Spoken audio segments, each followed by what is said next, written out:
Halo, namaku Sarah. Aku percaya setiap manusia menyimpan cerita. Sebagian membuat kita tersenyum bahagia, sebagian membuat kita menangis penuh luka, dan sebagian lagi diam-diam mengubah cara kita memandang hidup. Inilah salah satunya. Selamat datang di kisah Sarah. Semester ini aku rolling ngajar di Fakultas Psikologi lagi. Jurusan yang dulu aku pengen masuki tapi ragu. Aku nggak tahu bahwa lulusan psikologi punya cukup banyak opsi. Tidak hanya jadi psikolog, tapi mereka juga bisa jadi HRD, karyawan NGO atau LSM, PNS asesor, guru sekolah internasional, dan sebagainya. But it's okay. Jurusanku di pendidikan bahasa Indonesia cukup menarik kok. Aku bisa jadi dosen dan mengajar mata kuliah umum seperti Pancasila dan kewarganegaraan, filsafat, dan sebagainya yang cukup mengupgrade horizon dan cakrawala berpikirku. Hal yang aku sukai tiap kali mengajar di Fakultas Psikologi adalah bisa sering ngopi dengan Kak Rahma, psikolog dan dosen LB, dosen luar biasa di Fakultas Psikologi Universitas Nusa Bangsa ini. Dulu Kak Rahma dosen tetap di fakultas itu.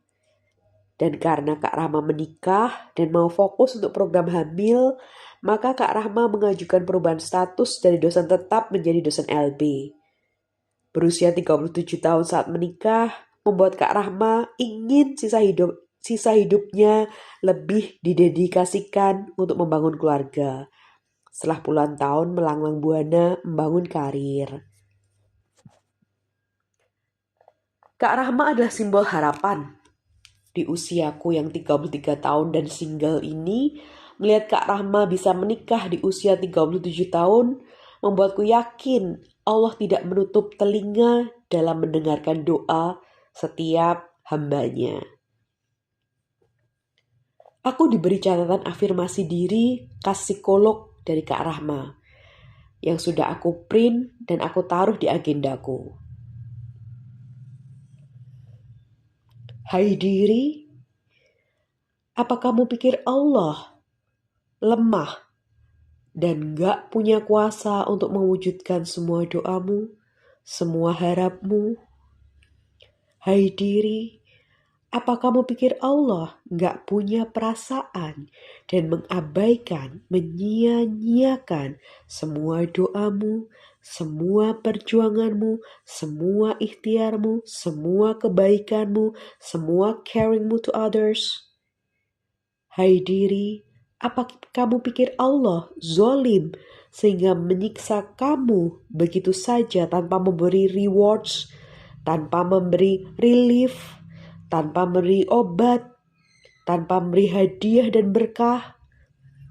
Hai diri, apa kamu pikir Allah akan ingkar janji tentang Quran surat Ad-Duha dan Quran surat Al-Insyirah? Hai diri, apa kamu pikir Allah berbohong pada hadis Allah malu saat hambanya menengadahkan tangan berdoa dan membiarkannya dengan tangan kosong? Sekali-kali tidak. Sungguh Allah Maha Tahu, Allah Maha Mendengar. Allah hanya menguji seberapa besar kita percaya padanya. Mungkin menjadi putri seorang ustadz lah yang membuat Kak Rahma memiliki iman sekuat itu. Dan ya, Kak Rahma cukup sering menyampaikan bahwa menjadi putri seorang ustadz adalah privilege terbaik seumur hidupnya. Universitas kami, Universitas Nusa Bangsa, memiliki bangunan yang unik. Kami termasuk universitas yang cukup baru.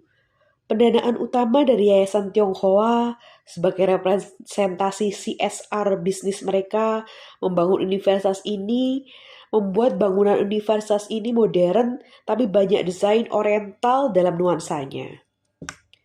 Taman-taman di tiap fakultas didesain seperti taman-taman di kampus-kampus di drajin-drajin drama Cina.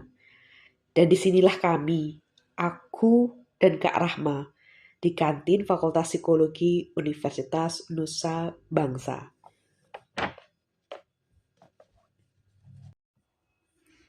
Hai Kak, aku menyapa Kak Rahma yang nampak belibet membawa beberapa buku di tangan kiri dan cangkir kopi di tangan kanan. Kak Rahma menaruhnya pelan-pelan di meja. Hai Sarah, how life going? Kak Rahma bertanya dengan mata berbinar tulusnya seperti biasa. Fine. Starting new day Kak. Already move on? Jawabku datar. Ardian, beneran? Bohong banget kamu. Udah berapa kali aja kamu bilang kapok, move on, balik lagi. Kak Rahma pun mencubit lenganku.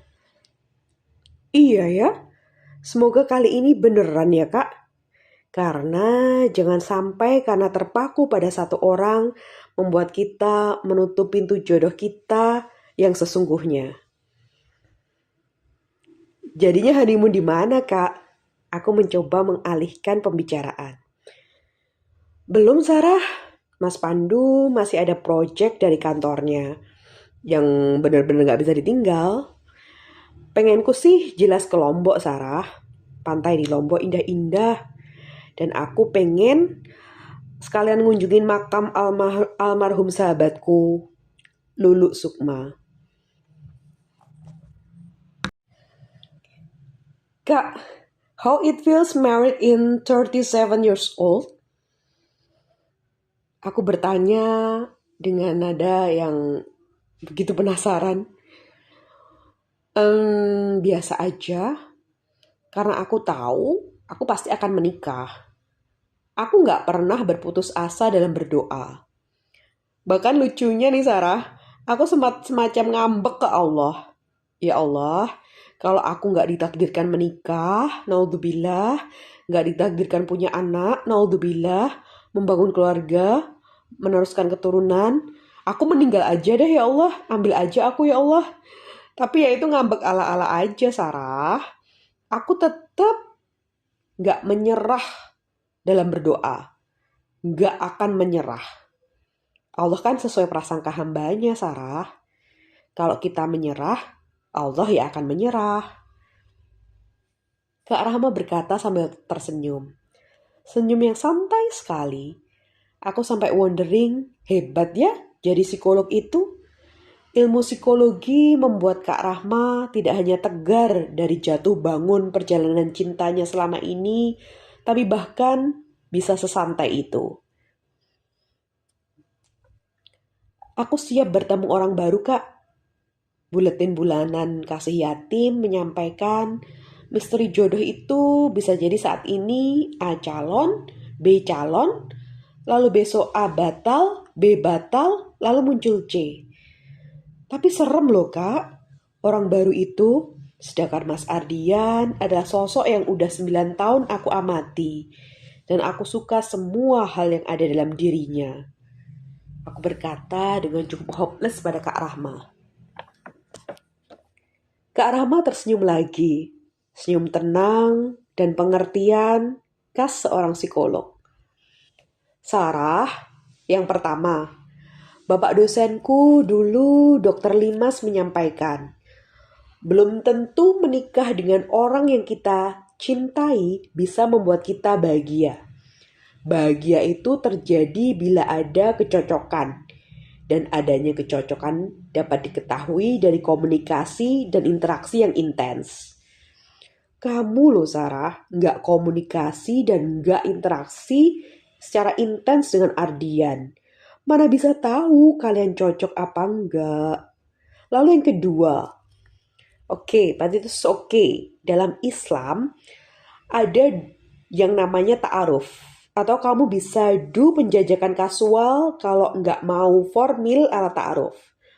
Mas Pandu juga orang baru kok dalam hidupku Sarah. Mas Pandu juga orang C. Dia teman SMA yang tiba-tiba aja mak berdunduk muncul lagi dalam hidupku beberapa bulan ini. Kami penjajakan 2 bulan dan persiapan nikah 2 bulan. Semua serba cepat, Sarah.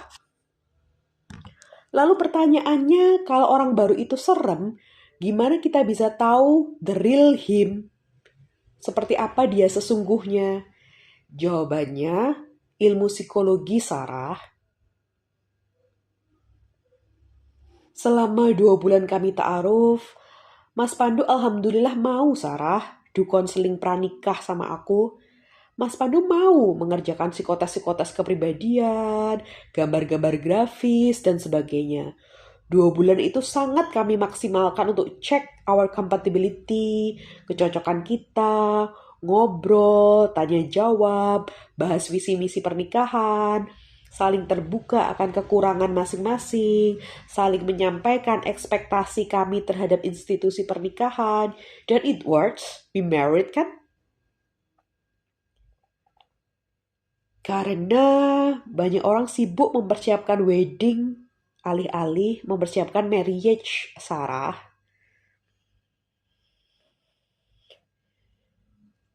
Aku tersenyum dengan ucapan Kak Rahma. Banyak orang sibuk mempersiapkan wedding, alih-alih mempersiapkan marriage.